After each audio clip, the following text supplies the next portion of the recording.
کئی سورج طواف اس کا کیا صدارتی کرتے ہیں تقریر روزانہ. کے بعد کچھ کہنا جو ہے مناسب نہیں ہوتا ہے، لیکن عظیم میں ایک بات عرض کرنا چاہتا تھا، وہ یہ ہے کہ میں ادھر شدت سے محسوس کر رہا ہوں کہ ہمارے اردو گھرانوں میں، ہمارے اردو ماحول میں ہم شعراء حضرات بھی قصوروار ہیں، اس کے ادباء صحافی حضرات بھی، کہ ہم علمی ادبی محفلوں میں اپنے بعد کی جنریشن کو اپنے ساتھ نہیں لاتے ہیں.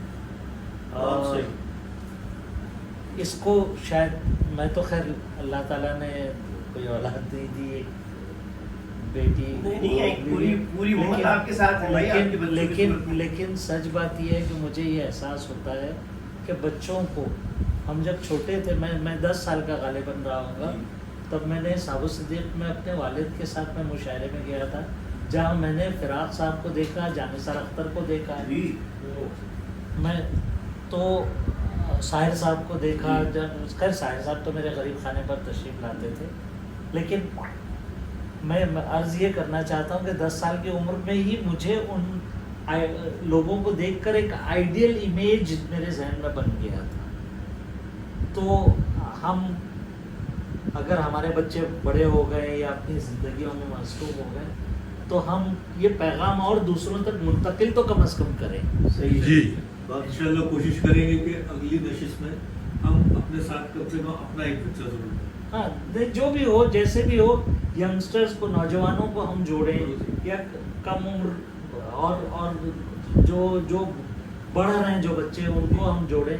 تھوڑا سا ہماری تہذیب کی بقا کے لیے، زبان کی بقا کے لیے یہ بہت ضروری ہو گیا. اب ہماری اصل میں اولیتیں جو ہے نا وہ بھی بدل گئی ہیں، تو ہم توجہ نہیں کر پا رہے ہیں. ورنہ ہم سے پیشرو جو شعراء رہے، ان کی اولیتیں جو ہے صرف علم و ادب رہی تھی، وہی اڑنا بچھونا تھا، وہی ذریعہ معاش تھا، ساری چیزیں جو ماضی کا ممبئی تھا، یہ ادبی لوگ تھے، تو وہ سلسلہ چلتا تھا.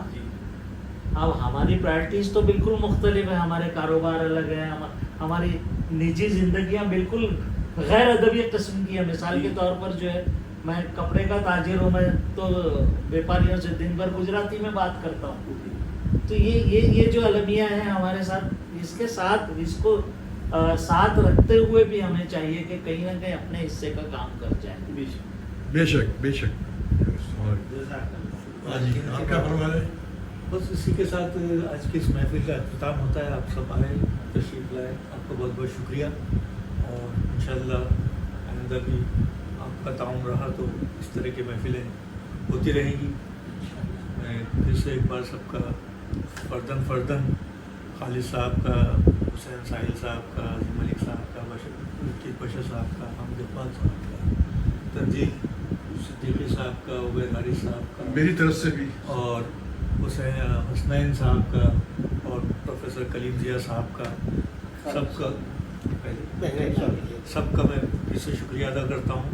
آپ اسی طرح آتے رہیں اور محفلوں کو، ادبی محفلوں کو سجاتے رہیں. آپ کے شکریہ کا شکریہ. بولتے رہیے تو میں گھماتا رہوں گا.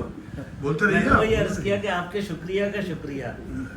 جیسے ہم لوگوں کو جہاں ہم لوگ چاہ رہے ہیں کہ اس طرح کی نشستیں ہوں، لیکن اردو تو اگر واقعی ہم لوگ چاہ رہے ہیں کہ اردو منتقل ہو ہمارے نسل میں، تو ہم سرویر صاحب ہیں وہاں مالیگاؤں میں صاحب بہت اچھا کام کر رہے ہیں.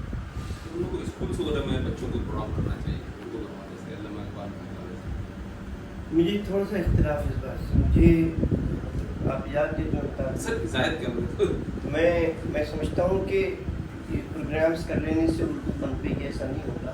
مجھے یہ طے کرنا ہوگا کہ میرے بچے کہاں پڑھ رہے ہیں، اس اسکول سب سے ضروری ہے. آیا اردو پڑھ رہے ہیں یا نہیں. 40 سال سے تو اسکولوں میں پروگرام ہی کر رہا ہوں میں.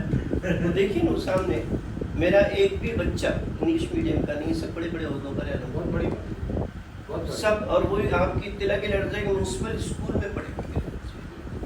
تو اردو اساتذہ جو ہے اس میں سمجھتا بہت زیادہ ذمہ دار ہو رہے ہیں. نہیں ہم ایسا کہ انگلش نہیں، میں یہاں اختلاف اس لیے کروں گا کہ ہم صرف اساتذہ کوش نہیں ہیں. ہم کو یہ کریں اور ہم کو کوئی فائدہ بھی نہیں ہے. ہم کو وہاں سے سبھی لوگ، شاعر ادیب ہی نہیں بلکہ صحافی بھی لے لیجیے آپ، سارے لوگ اس کے ذمہ دار ہیں کہ جو بالکل ہم نے توجہ ہی چھوڑ دی ہے.